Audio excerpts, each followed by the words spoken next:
இவள் யார்? எங்கிருந்து வருகிறாள்? மிகுந்த உபத்திரவத்திலிருந்து வந்தவர்கள். 2வது வாசிங்க, அதே 8ஆம் அதிகாரம் 5வது வசனம் வாசிங்க. தன் நேசர் மேல் சார்ந்து கொண்டு வனாந்தரத்திலிருந்து வருகிற இவள் யார்? கிச்சிலி மரத்தின் கீழ் உம்மை எழுப்பினேன். அங்கே உமது தாய் உம்மை பெற்றாள். அங்கே உம்மை பெற்றவள் வேதனைப்பட்டு உம்மை பெற்றாள். அந்த வசனம் சொல்லுது, தன் நேசர் மேல் சார்ந்து கொண்டு வனாந்தரத்தில் வருகிற இவள் யார்? யோசித்து பாருங்க. ஒரு பிரயாணம் கடினமா இருக்கிறதும், ஒரு பிரயாணம் லகுவா இருக்கிறதும் பிரயாணம் பண்ற ஆளை பொறுத்து. நம்ம யார் கூட பிரயாணம் பண்றோமோ அவர்களை பொறுத்து தான் அந்த பிரயாணத்தினுடையதான ஆசீர்வாதம். எதுல போறோம், எப்படி போறோம்ன்றது முக்கியமே இல்லை. எனக்கு நல்ல ஞாபகம் இருக்கு, எங்க அம்மா அவங்களோட சாட்சியை சொல்லுவாங்க. கல்யாணமான புதுல அவங்களுக்கு சாப்பாட்டு கூட வழியே இருக்காதாம்மா. அந்த நேரத்துல அன்பு காட்டுறதுக்கு ஆள் இருந்துச்சுன்னா அந்த பசி அவங்களுக்கு என்ன தெரியாது. எங்க அம்மா சொல்லுவாங்க, நான் உன்னை பார்த்துக்கிட்டே தான் உட்காந்துருப்பேன். அவங்களுக்கு சாப்பாட்டுக்கு வழி இருக்காது, எனக்கு ஏதாவது கொடுக்கணும். ஆனா அந்த கஷ்டத்துல அவங்களுடையதான ஒரே எண்ணம் என்னவா இருக்கும்னா, இந்த பிள்ளைய வளர்க்கணும், இவனை காப்பாத்திரணும், இவனுக்கு எப்படியா செஞ்சிடணும்ட்டு அந்த ஒரு எண்ணம் அந்த கஷ்டத்தை தாண்ட வைக்கும். அந்த பிரயாணத்துல நீங்கள் யார் கூட பிரயாணம் பண்ணுகிறீங்கன்றது முக்கியம். ஒருத்தர் எனக்கு ஃபோன் பண்ணாங்க, ஒரு சகோதரி, நல்ல வேலை, நல்ல சம்பளம், லட்சக்கணக்கில் சம்பளம் அவங்களுக்கு. ஆனால் கணவன் பயங்கரமான குடிகாரன். அவங்க வேலைக்கால போன உடனே குடிக்க ஆரம்பிச்சிருவானா. திருப்பி வர்ற வரைக்கும் வீட்டில் உட்காந்து குடிச்சிக்கிட்டே இருப்பானா. காசு கொடுக்காட்டி அடிப்பானா. 2 பிள்ளைங்க. சரி, கணவன் ஆகி போச்சு, என்ன பண்ண? அந்த சிஸ்டர் கேட்பாங்க, இவனை என்னதான் பிரதர் பண்றதுன்னே தெரியல, என் பணத்தை வாங்கி எல்லாம் குடிக்க. யோசிச்சு பாருங்க, நல்ல வேலை இருக்கு, கை நிறைய சம்பாதம் இருக்கு, கார் இருக்கு, சொந்த வீடு இருக்கு, வீட்டுக்குள்ள ஒரு உபத்திரவம் இருக்கு, வாழ்க்கை நரகம். சில நேரங்களில நமக்கு சொந்த வீடு இருக்காத வாடகை வீடு தான் இருக்கும். ஆனா நம்ம கூட உட்கார்ந்து ஆறுதலா பேசுற ஒரு ஆள் இருந்தால் அந்த வனாந்தரம் ரொம்ப அருமையா இருக்கும். அந்த கஷ்டமே நமக்கு தெரியாது. நம்முடைய பாரத்தை ஷேர் பண்ற ஒரு ஆள் இருக்கணும். நம்ம கூட பேசிக்கிட்டே வரதுக்கு ஒரு ஆள் இருக்கணும். நம்ம கஷ்டத்தை புரிஞ்சுக்கிற ஒரு ஆள் இருக்கணும். நம்ம என்ன நிலைமையில போறோம்ன்றதை தெரிஞ்சுக்கணும். இன்னைக்கு நாம எப்படிப்பட்ட இடத்துல இருக்கிறோம், என்ன வசதியில இருக்கிறோன்றதை விட யார் கூட இருக்கிறோன்றத முக்கியம். நீங்கள் கிராஸ் பண்ணுவது வனாந்தரமாவே இருக்கட்டும், ஆனால் யார் மேல் சார்ந்து கொண்டு நீங்கள் கிராஸ் பண்றீங்கன்றது பார்க்கணும். இப்போ பிரயாணம் பண்றாரு யாக்கோபு, ஆனால் அவர் கூட யார் பிரயாணம் பண்றது? ராகேலும் பண்றாங்க. பிரயாணத்தை பண்ணும்போது அந்த அம்மா கேட்கிறாங்க, எனக்கு பிள்ளை இல்லை, பிள்ளை கொடும். அவன் சொல்றான், உன் கர்த்தர் அல்லவோ, உன் தேவன் அல்லவோ உன்னுடைய கற்பத்தை அடைத்திருக்கிறார். வாழ்க்கை கொடுமையா இருக்கு. யாரு? இந்த அம்மாக்காக தான் 14 வருஷம் வேலை செஞ்சிருக்கான். லாபானை பொறுத்த வரைக்கும் லேயாளுக்கு 7, ராகேலுக்கு 7. ஆனா யாக்கோபை பொறுத்த வரைக்கும் ராகேலுக்காக தான் 14. உனக்காக 14 வருஷம் வேலை பார்த்திருக்கேன். ஆனா வாழ்க்கை என்னவா இல்ல, நிம்மதியா இல்ல. ஒரு நாள் யாக்கோபு வேலை முடிச்சுட்டு வராரு. லேயாள் சொல்றாங்க, இன்னைக்கு நீங்க எங்க வீட்டுக்கு வந்துருங்க. இல்ல, நான் ராகேல், அவர் அந்த கனவுல தான் வருவார். வரும்போது இன்னைக்கு நம்ம ராகேல் வீட்டுக்கு தான் போறோம்னு வரும்போது அந்த அம்மா சொல்லுது, இன்னைக்கு எங்க வீட்டுக்கு வந்துருங்க. வீட்டுக்கா? ராகேலுக்கு இன்னைக்கு அங்கல்ல போனோம். இல்ல, அந்த அம்மாவுக்கு நான் ஒரு பழம் கொடுத்தேன், பழத்தை வாங்கிட்டு உன்ன கொடுத்துருச்சு. அவனுக்கு எப்படி இருக்கும் பாருங்க. நீங்க லிட்டரலா யோசிச்சு பாருங்க. நான் உண்மையில யாக்கோபை யோசிச்சு பார்த்தேன், என்னடா வாழ்க்கை பாவமா இருக்கு. லேயாள் சொல்றாங்க, நான் பழத்தை கொடுத்து தூதாயும் நற்கனியை கொடுத்து உங்களை வாங்கிக்கிட்டேன் இன்னைக்கு. அவன் இன்னைக்கு அந்த அம்மா கூட போய் அங்க அவங்க வீட்டுக்கு போய் நைட் ஸ்டே பண்ணி சாப்பிட்டு வரான். யோசிச்சு பாருங்க. இது நான் நேசிக்கிற ஒருத்தர் பழத்துக்காக என்னை விட்டு கொடுத்துட்டாங்க. இந்த வாழ்க்கை எப்படி இருக்குன்னு யோசிச்சு பாருங்க. இன்னைக்கு நம்ம கூட நம்ம யாருக்காக நிறைய வேலை செய்யறோமோ, யாருக்காக உழைக்கிறோமோ, யாரை நம்ம கனவு காண்றோமோ, ஒரே நாள்ல அந்த கனவை உடைச்சிட்டு போற ஆள்லாம் இருக்கு. அந்த பிள்ளைகள் இன்னைக்கு செய்யக்கூடியதான காரியங்களை நான் யோசிச்சு பார்ப்பேன். இந்த பிள்ளைகள் எப்படி வாழ்க்கையில நல்லா இருக்கும்னு தெரியாது. அவ்வளோ தாய் தகப்பன் கஷ்டப்பட்டு வளர்க்குறாங்க. திடீர்னு காலையில போன் வருது, உங்க பையன் ஸ்டேஷன்ல இருந்து வரோம், உங்க பையன் இங்க ஒரு பொண்ணோட கல்யாணம் பண்ண வந்திருக்காரு. அந்த தாய்க்கும் தகப்பனுக்கும் எப்படி இருக்கும் யோசிச்சு பாருங்க. உங்க பொண்ணு இங்க ஸ்டேஷன்ல இருக்கே, இங்க யாரோ ஒருத்தர் கல்யாணம், யாருன்னே தெரியல, போய் நிக்கிறாங்க. தாய் தகப்பன் சொல்லுது, இவர் கூட தான் நான் போவேன், இவர் கூட தான் நான் இருப்பேன். 20 வருஷம் 25 வருஷம் அப்படி ஒரு பிரயாணம் கூட பண்ணிருக்கிறோம், கஷ்டப்பட்டு வளர்த்திருக்கோம், வாழ்க்கை முழுக்க நீ தான் நினைச்சிருக்கோம். அந்த தகப்பனோ தாயோ உழைச்சது சம்பாதிச்சது எல்லாம் மொத்தம் அது மேலதான் கொட்டி இருக்கும், படிப்புக்கும் மெடிக்கலுக்கும். ஒரு நாள் காணும், பார்த்தா சொல்லுது நீங்க தேவை இல்லைங்குது. இவங்களோட எல்லாம் பிரயாணம் பண்ணும்போது எப்படி இருக்கும் பாருங்க வாழ்க்கை. வனாந்தரத்தினுடைய கொடுமை உச்சம் இதெல்லாம். நான் பிள்ளைகளுக்கு சொல்லுகிறேன், உன் பெற்றோரை இந்த மாதிரி காயப்படுத்திட்டு உடைச்சிட்டு நொறுக்கிட்டு உன் வாழ்க்கை ஒரு நாளும் நல்லா இருக்காது, இருக்கவே இருக்காது. உலகத்தானுக்கு தெரியுது, உனக்கு தெரிய மாட்டேங்குது. பைபிளை படிச்சு வாசிச்ச வாலிப பிள்ளைக்கு தெரியல. ஏதோ ஒரு வேகம், ஏதோ ஒரு காரியம், ஏதோ ஒரு இதுல போயிட்ட. ஆனா இருதயத்தை உடைச்சிட்டு நொறுக்கிட்டு போய் கடைசியில உன் வனாந்தரம் ரொம்ப மோசமா இருக்கும், ரொம்ப மோசமாக இருக்கும். இப்போ நம்ம யாரை சார்ந்து இருக்கிற இத்தனை வருஷம், 20 வருஷம் 25 வருஷம் பிள்ளைகளுக்காகவே வாழ்ந்த எத்தனையோ பெற்றோர் இருக்கிறாங்க. எங்க அம்மாவை பத்தி தான் அடிக்கடி பேசுவேன். காரணம் நான் அப்படி பார்த்ததுனால. எங்க அம்மா ஏதாவது எங்கேயாவது ஒரு இடத்துக்கு போனா போயிட்டு வரும்போது அவங்க ஸ்வீட் கொடுத்தாங்கன்னா எங்க அம்மா அந்த ஸ்வீட்டை சாப்பிட மாட்டாங்க. அதை ஒரு கர்ச்சிப்பில் மடிச்சு எடுத்துட்டு வருவாங்க வீட்டுக்கு. எடுத்துட்டு வந்துட்டு அந்த ஸ்வீட்டை எங்கிட்ட கொடுப்பாங்க. அந்த மாதிரி ஒரு தாயோட இருதயத்தை உடைச்சா என்ன ஆகும் யோசிச்சு பாருங்க.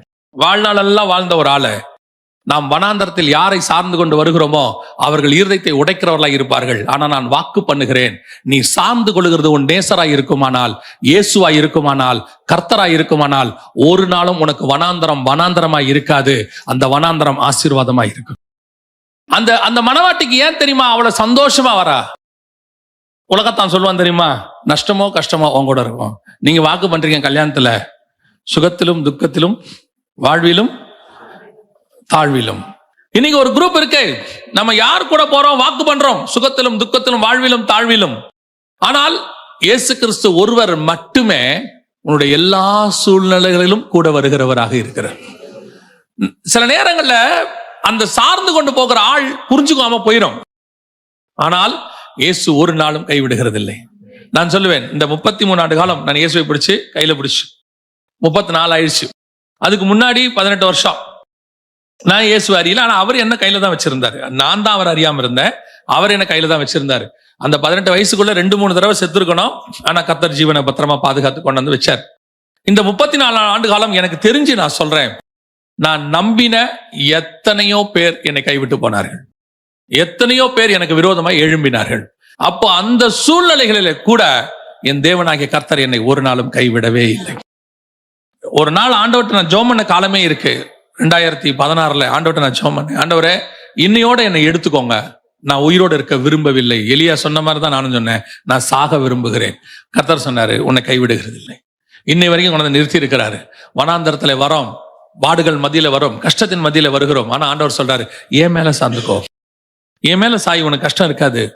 அந்த சில நேரங்கள்ல பாத்தீங்கன்னா பிள்ளை ரொம்ப ஜுரத்துல இருக்கும்போது பிள்ளை வந்து நம்ம பக்கத்துல படுத்துக்கோ. நம்ம ஒரு கட்டில படுக்க வச்சிருப்போம், மாத்திரை கொடுத்துருப்போம். அது நேரம் வந்து என்ன செய்யும், நம்ம பக்கத்துல படுத்துக்கிட்டு அப்படியே கையை மேல போட்டுக்கோ. என்னோட மக வந்து எப்ப ஜுரம்னாலும் நேரம் வந்து என் பக்கத்துல தான் கூட படுத்துக்கும். படுத்துட்டு கையை மேல போட்டுக்கோ. என்னடான்னா கொஞ்ச நேரம் இங்க படுத்துக்கிற. அந்த ஜுரம் போல மாத்திரை போட்டிருக்கோம். ஆனா அது என்ன விரும்புதுன்னா, இதுக்கு நடுவுல எனக்கு கம்ஃபர்டான ஒரு ஆள் தேவைப்படுகிறார். அந்த நேரத்துல அப்படி பக்கத்துல கையை போட்டு தலையில நம்ம இப்படி தடவி கொடுத்துட்டே இருந்தோம்னா அந்த பிள்ளை தூங்கிடும், காலில் சுகமாயிரும். ஆனா நான் உங்களுக்கு சொல்லுகிறேன், இது ஏதோ ஒரு இன்சிடென்ட் கிடையாது. நீங்கள் அன்னைக்கு தடவி கொடுத்தீங்கல்ல, அதை சாகிற வரைக்கும் அந்த பிள்ளை நினைச்சுக்கிட்டே இருக்கும், எங்க அப்பா என் கூடவே இருந்தாருன்னு சொல்லும், எங்க அம்மா என் கூடவே இருந்தாங்கன்னு சொல்லும். உங்களுக்கு தெரியுமா, உங்க பிள்ளைய நீங்க குழந்தையில 1 வயசு 2 வயசு 3 வயசுல கையில வச்சிருக்கீங்கல்ல, நீங்க சாதாரணமா கையில வச்சிருக்கீங்கன்னு நினைக்கிறீங்க. உங்க ஹார்ட் பீட் உங்க பிள்ளைக்கு தெரியும், உங்க அரவணைப்பு உங்க பிள்ளைக்கு தெரியும். இங்க ஆரம்பிக்கிறதான அந்த அன்பு தான் கடைசி வரைக்கும் உங்கள் பிள்ளையோடு கூட இருக்கும். நம்ம என்ன நினைக்கிறோம்னா, பிள்ளை கம்ஃபர்டா இருக்கும்ட்டு நல்ல ஒரு வீல் சேர்ல வச்சு தள்ளிட்டு போறாங்க, அப்படியே ஒரு இது பண்றாங்க. ஆனா சொல்றேன், அந்த அந்த அரவணைப்பு, அந்த சார்ந்து கொள்ளுதல், அது கர்த்தரோடு கூட இருந்து பாருங்க, தெரியும். உலகத்தில் இருக்கிற அத்தனை பேரிலும் நம்முடைய தேவனுடைய அன்பு விசேஷமானது, எந்த சூழ்நிலையிலும் விசேஷமானது. அந்த எவ்வளவு பெரியதான துக்கத்தோட தேவ சமூகத்துக்கு நீங்க உள்ள போங்க, வெளியே வரும்போது நீங்கள் விடுதலையாக்கப்பட்டு தான் வருவீர்கள். கர்த்தர் உங்களை அப்படி அனுப்பவே மாட்டார். எனக்கு ஆண்டவருடைய பல இது உங்களுக்கு தெரியும், பைபிள்ல பயங்கரமான கோபக்கார ஆண்டவர் உங்களுக்கு தெரியும். இறங்கினார்னா அக்கினி இறங்கி அடிச்சு போட்டுருவாரு, நினைச்சாருன்னா ஒரு ஊரையே காலி பண்ணிடுவாரு. அவரால் முடியும், உலகத்தையே தண்ணியில போட்டு மூழ்கிடுவாரு. ஆனா அவரால் ஒன்னே ஒண்ணு முடியாது, என்ன தெரியுமா, நீங்க அழுதீங்கன்னா உங்களை தாண்டி அவரால் போகவே முடியாது. நான் 2-3 இன்சிடென்ட் பைபிள்ல இருக்கு, ரொம்ப ஆச்சரியமா இருக்கும். யாக்கோபு நாள் முழுவதும் போராடினான்னு இருக்குல்ல, ஆனா அவன் எப்படி போராடினான் தெரியுமா, ராத்திரி நம்ம பார்க்கறதுக்கு அப்படிதானே இருக்கும்.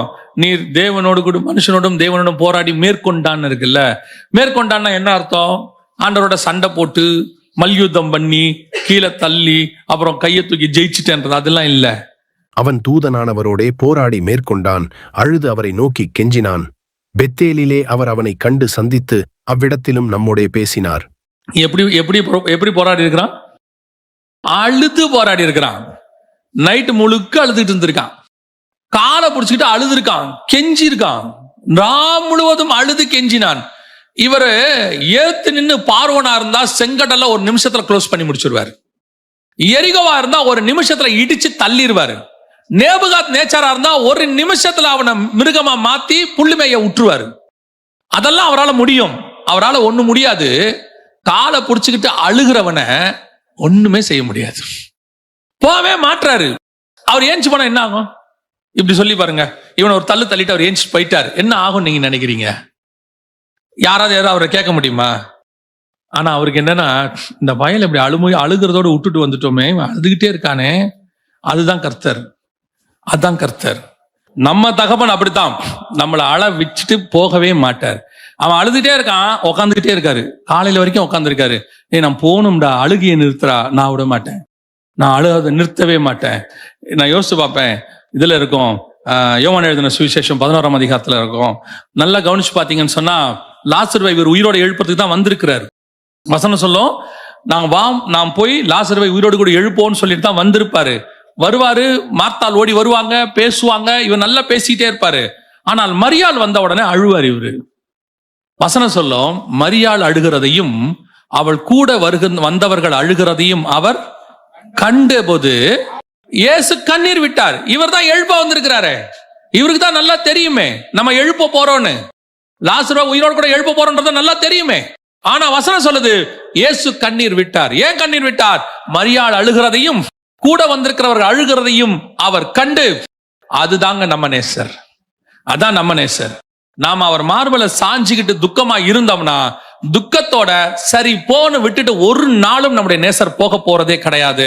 அந்த துக்கத்தை ஆற்றி தேற்றி நிறுத்திட்டு அந்த வனாந்தரமா இருந்தாலும் நம்மை களிப்பாய் மாற்றி விட்டு தான் நம்முடைய நேசர் செல்வார். நான் அதை அனுபவத்திலிருந்து சொல்லுவேன். ஒரு நாளும் தேவ சமூகத்துக்கு நான் உள்ள போய் துக்கமா போயிட்டு அதே துக்கமாய் திரும்பி வந்ததே கிடையாது. நான் சொன்னேன்ல ஒரு சூழ்நிலைன்னு, அது ஒரு 2-3 மாசம் இருந்துச்சு. அந்த 2-3 மாசத்துல கர்த்தர் என்னோடு கூட பேசின மாதிரி எந்த நாள்லயும் கர்த்தர் பேசினது இல்லை. நிமிஷந்தோறும் பேசுவார். எனக்கே ஒரு இடத்துல சந்தேகம் வந்துச்சு, கர்த்தர் இப்படி எல்லாம் பேசுவாரா அப்படின்னு. ஒரு நிமிஷம் துக்கமா இருந்த உடனே அதுக்கு ஒரு பதில் கொடுப்பாரு. யாரையாவது ஒருத்தர் பேசுவார், ஏதாவது ஒரு வசனத்தை அனுப்புவார், ஏதோ ஒரு விதத்துல காம்ப்ரமைஸ் இதை பண்ணிட்டே இருப்பார். ஆண்டவர் கம்ஃபர்ட் பண்ணிட்டே இருப்பாரு. அடுத்து அடுத்து அடுத்து அடுத்து கம்ஃபர்ட் பண்ணுவாரு. அதை நான் கூட இருந்து பார்த்திருக்கேன் ஆண்டவர்கிட்ட. நிமிஷம் தோறும் அது அந்த கூடவே சார்ந்துட்டு போறவங்களுக்கு தெரியும் நல்லா அவர் எப்படி கம்ஃபர்ட் பண்றாருன்னு. சிலர்லாம் சொல்லுவாங்க, என் பிரச்சனை மாறவே மாட்டேங்குது. பிரச்சனை மாறாது. ஆனா பிரச்சனைக்கு நடுவுல அந்த பிரச்சனை உங்களை சாகடிக்காதபடி கர்த்தர் ரொம்ப அன்பா பார்த்துப்பாரு. ஒரு சூழ்நிலை வரைக்கும் இருக்கும், அப்புறம் பிரச்சனையும் மாறும். ஆனால் கூடவே சாட்சிக்கிட்டு வருவாரு. அந்த கூட நிக்கிற அந்த கம்ஃபர்ட் இருக்குல்ல, தகப்பன் இருக்கிற மாதிரி வரவே வராது, எந்த காலத்திலும் வராது. அதுதான் நான் உங்களுக்கு சொல்றேன். நீங்க அவர் மேல சார்ந்து கொண்டு வரணும். அது வனாந்தரமா இருக்கட்டும், ஆனால் நீங்கள் என்ன செய்யணும்? அவர் மேல் சார்ந்துகிட்டு வரணும். அப்படி வந்தீங்கன்னா உங்களுக்கு என்ன கிடைக்கும் நான் உங்களுக்கு சொல்றேன். யோவான் எழுதின சுவிசேஷம் 13ஆம் அதிகாரம் 23-25 வரைக்கும் வாசிங்க. அந்த சமயத்தில் அவருடைய சீஷரில் இயேசுவுக்கு அன்பானவனாயிருந்த ஒருவன் இயேசுவின் மார்பிலே சாய்ந்து கொண்டிருந்தான். யாரை குறித்துச் சொல்லுகிறார் என்று விசாரிக்கும்படி சீமோன் பேதுரு அவனுக்கு சைகை காட்டினான். அப்பொழுது அவன் இயேசுவின் மார்பிலே சாய்ந்து கொண்டு, ஆண்டவரே, அவன் யார் என்றான். இதான் ரொம்ப இம்பார்ட்டன்ட். அப்பொழுது அவன் இயேசுவின் இடத்துல இல்ல பாருங்க, பர்டிகுலர் அந்த வேர்டு ஒண்ணு சேர்த்து சொல்றார் பாருங்க. அப்பொழுது அவன் இயேசுவின் மார்பில் சாய்ந்து கொண்டு, ஆண்டவரே. இப்போ யூதாஸ் காட்டி கொடுக்க போறான். இப்படி எடுத்துக்கோங்க, இந்த சம்பவத்தை கொஞ்சம் இப்படி யோசிச்சு பாருங்க, மாம்சத்தின்படி யோசிங்க. யூதாஸ் காட்டி கொடுக்க போறான். இப்போ அவன் யாருன்னு யாருக்கு தெரியணும்? பேதுருக்கு தெரியணும். ஏன்னா பேதுருக்கு தெரிஞ்சா அவனை போக விட மாட்டான். அவன் யார் பிடிக்க வந்தவனே காதை வெட்டினான், இவன் தான் தெரிஞ்சா கழுத்தை வெட்டிடுவான்.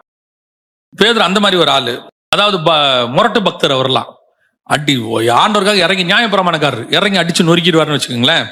அப்படி இருக்கக்கூடியதான பேதுரு கேட்கிறாரு, அந்த இயேசுவின் மார்பிலே சாய்ந்து கொண்டிருக்கிற சீஷனை பார்த்து அவன் யார் என்று விசாரிக்கும்படி அவனிடத்தில் சைகை காட்டினான். ஏன் பேதுரு கேட்டா என்ன? பேதுருவே கேட்க வேண்டியதான ஆண்டவரை பார்த்து, ஆண்டவரே. அவங்க ஃபர்ஸ்ட் என்ன கேட்டாங்க? நானான்னு எல்லாரும் கேட்டாங்க, இல்லன்ட்டாரு. இப்ப இவர் என்ன செய்யணும்? அப்ப யார் ஆண்டவர்னு கேட்கணும்ல. இவர் கேட்க வேண்டியதான ஆண்டவரை பார்த்து, அது யார் ஆண்டவர்னு. இவர் கேட்க மாட்டார் பாருங்க. ஏன் தெரியுமா? இவர் கேட்டா என்ன ஆகும்னு இவருக்கு தெரியும். இவர் கேட்கிறாருன்னு வச்சுக்கோங்க, பேதுரு, ஆண்டவரே அது யார் அப்படின்னா, அது யாரா இருந்தா உனக்கு என்ன? நீ உன் வேலையை பாரு அப்படிம்பாரு. கன்ஃபார்மா சொல்லுவாரு. அப்படிலாம் ஆண்டவர் சொல்லுவாரான்னா நடந்துச்சு. யோவான் பின்னாடியே வருவாரா? யோவான் எழுதின சுவிசேஷத்துல பின்னாடியே வரும்போது, ஆண்டவரே இவன் காரியம் என்ன, அவன் என்னன்னா உனக்கு என்ன, நீ என் பின்னாடி வா, அவன் இருக்க எனக்கு சித்தமானா உனக்கு என்ன, நீ என் பின்னாடி வா. அப்படின்னா என்ன அர்த்தம்? உன் வேலையை பாடுறான்னு அர்த்தம். இது அவருக்கு நல்லா தெரியும். எவனை திட்டுறாரோ இல்லையோ நம்மளை கன்ஃபார்மா திட்டுவாரு. இப்ப இவர் பாக்குறாரு, ஆனா இவர் எவன் கேட்டா பதில் சொல்வார்னு அவருக்கு தெரியுது. இவருக்கு தெரியுது. யோவானை பார்த்து சொல்றாரு, அது யாருன்னு கேளுன்னு சைகை காட்டினான். இவர் இருக்காரு பாருங்க, இவர் எப்பேற்பட்ட ஆள் பாருங்க, நம்ம ஆண்டவர். இவன் கேட்டா இப்படி சொல்றாரு தானே, இவன் மார்பிலே சாய்ந்து கொண்டு இவன் கேட்கிறான், அப்பா அது யார்ப்பா அப்படின்னு இருப்பான் போல. உடனே இவர் இப்படி பாக்குறாரு. இவன் கேட்டான், இவனை சொல்லாமே இருக்க முடியாது. ஆண்டவர் என்ன பண்றாரு, யோவான் கேட்ட உடனே அப்படி மார்பில சாஞ்சிட்டு அது யாருன்னு இவர் சொல்லிவிட்டாரு அவங்கிட்ட. இந்த பாரு இவன் தான் கொடுக்கப்பேன் பாரு, இவன் தான்ட்டாரு. இவர் இப்ப யூதாசை போட்டு கொடுத்துட்டாரு. யூதாசை போய் இவர் என்ன சொல்லிட்டாரு, நான் இந்த துணிக்கை எவனிடத்தில் கொடுக்கிறேனோ அவன்தான் என்றார். இப்ப யோசிச்சு பாருங்க, இவங்க யாருக்குமே தெரியாத ஒரு டாப் சீக்ரெட், ஹெவன்லி சீக்ரெட். அது அவன் காட்டி கொடுக்க போறது ஹெவனுடைய விஷயம். ஆனா மார்பில சாஞ்சிக்கிட்டு கேட்டா அவங்கிட்ட கர்த்தர் சொல்லுவார். வனாந்தரத்தில் சாய்ந்து கொண்டு வருகிற இவள் யாரோன்னு என்ன அர்த்தம் தெரியுமா? அந்த வனாந்தரத்துல சாஞ்சிக்கிட்டு இருக்கும் போது நீ என்ன கேட்டாலும் உன் தேவன் உனக்கு சொல்லுவார். தன்னுடைய ரகசியங்களை அவர் வெளிப்படுத்துவார். தன்னுடைய கஷ்டங்கள் அதுக்கு நடுவுல ஆண்டவர் வெளிப்பாடுகளை கொடுப்பார். அதனாலதான் நல்லா கவனிச்சு பாருங்க, இத்தனை சீஷர்கள்ல வெளிப்படுத்தின விசேஷங்கிற ரகசியம் யாருக்கு கிடைச்சிச்சு? யோவானுக்கு கிடைச்சிச்சு. ரகசியம் கிடைக்கிறதுக்கான முதல் ஃபார்முலா என்னன்னா, அவருடைய மார்பிலே சாய்ந்து கொள்வது. அவருடைய மார்பிலே சாய்ந்து கொண்டு நீங்கள் நடக்க ஆரம்பிக்கும் பொழுது கர்த்தர் தம்முடைய ரகசியங்களை வெளிப்படுத்த வல்லமை உள்ளவராய் இருக்கிறார். அல்லேலூயா. அப்ப நம்ம ஏன் சார்ந்து கொண்டு வரணும்? வனாந்தரமா இருக்கு, சார்ந்து கொள்றது சந்தோஷமா இருக்குது, அந்த நேரத்துல கம்ஃபர்ட் பண்றாரு, ஆறுதலா இருக்கிறாரு, எல்லாம் இருக்கு. அதோட போயிச்சானா இல்ல, அதுக்கு நடுவுல கர்த்தர் சொல்லுவாரு, அந்த மார்பில சாஞ்சு இருக்கும் போது என்ன காரியம் கேட்டாலும் கர்த்தர் செய்ய வல்லமை உள்ளவராய் இருக்கிறார். அப்ப சார்ந்து கொள்வதோட இன்னொரு அர்த்தம் என்ன அப்படின்னா, அவருடைய இருதயத்தின் நினைவுகளை அறிந்து கொள்ளுதல். அதைத்தான் பவுல் சொல்வாரு, அவரை அறிகிற அறிவின் மேன்மைக்காக. இன்னைக்கு நாம சார்ந்து கொள்றோமா? வனாந்தரத்துல போறோம், நம்ம பொதுவா என்ன விரும்புறோம்? அந்த வனாந்தரத்துல ஒரு கம்ஃபர்ட் விரும்புறோம், அந்த இடத்துல ஒரு ஆறுதல். கர்த்தர் ஏதோ ஒரு வார்த்தை பேசுறாரு, சந்தோஷமா இருக்கு, விடுதலை ஆக்குறாரு. திருப்பி ஒரு பிரச்சனை வருது, அதுல என்ன வருது? ஒரு அனுபவம் கிடைக்குது. கஷ்டப்பட்டேன், கர்த்தர் என்னை விடுதலையாக்கினார், கஷ்டப்பட்டேன், கர்த்தர் என்னை விடுதலையாக்கினார். ஒரு அனுபவம் கிடைக்குது, இல்லைன்னே சொல்லல. அநேகருக்கு அதை நம்ம சாட்சியா கூட சொல்றோம், இப்ப நான் சொல்ற மாதிரி கூட சொல்றோம். ஆனால் அதுக்கு நடுவுல நமக்கு ஒரு பெனிஃபிட் இருக்கு. என்ன தெரியுமா? அப்படி வனாந்தரத்துல அவர் மேல சாஞ்சிக்கிட்டு வர்ற அந்த மனவாட்டி கிட்ட தான் தன் இருதயத்தின் நினைவுகளை எல்லாம் கர்த்தர் வெளிப்படுத்துவார். ஏன் பல நேரங்களில சில விஷயங்கள் ஒரு சிலருக்கு தெரியுது, ஒரு சிலர் கேட்பாங்க, அது எப்படிங்க அவருக்கு மட்டும் இந்த காரியம் எல்லாம் தெரியுது அப்படின்பா. இந்த காரியம் அவர் கரெக்டா சொன்னாரே, எப்படி தெரியுதுன்னா, அவருக்கும் இருக்கக்கூடிய ரிலேஷன்ஷிப், அந்த சார்ந்து கொண்டு வருகிற ரிலேஷன்ஷிப் இருக்கு. இப்போ மார்த்தா மரியாள் இயேசுடைய பாத்துல உட்கார்ந்திருக்காங்க. வசனம் சொல்லுது, எடுபடாத நல்ல பங்கை தெரிந்து கொண்டால். இது ஒரு டிஸ்டன்ஸ் உட்கார்ந்துகிட்டு கேட்கறது, சொல்றாரு. எடுபடாத நல்ல பங்கு, நித்திய ஜீவன், பரலோகத்து போவோம், இதெல்லாம் கிடைக்குது. இதான் ரொம்ப இம்பார்ட்டன்ட். அப்ப இயேசுவோடு நீங்க நடந்து போகும்போது வெளிப்பாடு கிடைக்கும். என்ன நடக்க போகுது, உலகம் எப்படி அழிய போகுது, இது கிடைக்கும். இதே மாதிரி ஆதியாகமத்தின் புஸ்தகம் 6ஆம் அதிகாரத்துல பாருங்க, நோவா தேவனோடு கூட சஞ்சரித்து கொண்டிருந்தான்னு ஒரு வார்த்தை இருக்கும். அவன் நடந்துகிட்டே இருக்கான் ஆண்டவரோட. இப்போ ஏனோக்குக்கு ஆயிடவர் சாரசாட்சியில கிடைக்க போகிறதான நியாய தீர்ப்பை பத்தி தெரியுது, அர்மகதான் யுத்தத்தை பத்தி. நோவாவுக்கு ஜலப்பிரளயத்தை பத்தி தெரியுது. இது எப்ப நடக்குது? 500வது வருஷத்துல. ஜலப்பிரளயம் வந்தது 600வது வருஷத்துல. 100 வருஷத்துக்கு முன்னாடி கர்த்தர் பேசுறாரு நோவாவோடு கூட, இந்த மாதிரி உலகம் அழிய போகுதுப்பா, அந்த மாதிரி ஒரு பேழையை கட்டு, அதுல மிருகங்களை சேர்த்துக்கோ, அதோடு கூட உணவுகளையும் சேர்த்துக்கோ, எல்லாம். இந்த வெளிப்பாடு எப்ப கிடைக்குது? Noah walked with the God. இவனும் நடந்து வரான். வசனம் சொல்லுது, நோவா பூர்வத்துல நீதியை பிரசங்கித்தவனாகிய நோவான்னு இருக்கு. 2 பேர் 2:5 இருக்கு. நீதியை பிரசங்கித்தவனாகிய நோவா. ஜனங்க யாருமே வரலையாமா. பேதுருவின் புத்தகம் சொல்லுது, தேவன் நீடிய பொறுமையோடு காத்திருந்த போது அவைகள் கீழ்ப்படியாமல் போன ஆவிகள்னு இருக்கு. நோவா ஒருத்த மட்டும் கத்திக்கிட்டே இருக்கான் வனாந்தரம். ஆனா அவன் வனாந்தரத்துல கத்திக்கிட்டே இருக்கான், கர்த்தரோட நடந்துகிட்டே கத்துறான். அப்படி கத்தும் போது வெளிப்பாடு கிடைக்குது. உலகம் அழிய போது, அதை போது, இதை போது, எல்லாம் கிடைக்குது. இது ஒரு விதமாய் வனாந்தரத்துல நடப்பது, இது ஒரு விதமாய் நேசரோடு கூட வருவது. ஆனால் இதை தாண்டி யோவானுக்கு ஒண்ணு கிடைச்சது பாருங்க. ஏனோக்கு கிடைச்சது பூமியில கிடைக்க ஒரு நியாய தீர்ப்பு, ஆயிடவ சரசாட்சி. நோவாவுக்கு கிடைச்சது ஜலப்பிரளய அந்த அழிவு.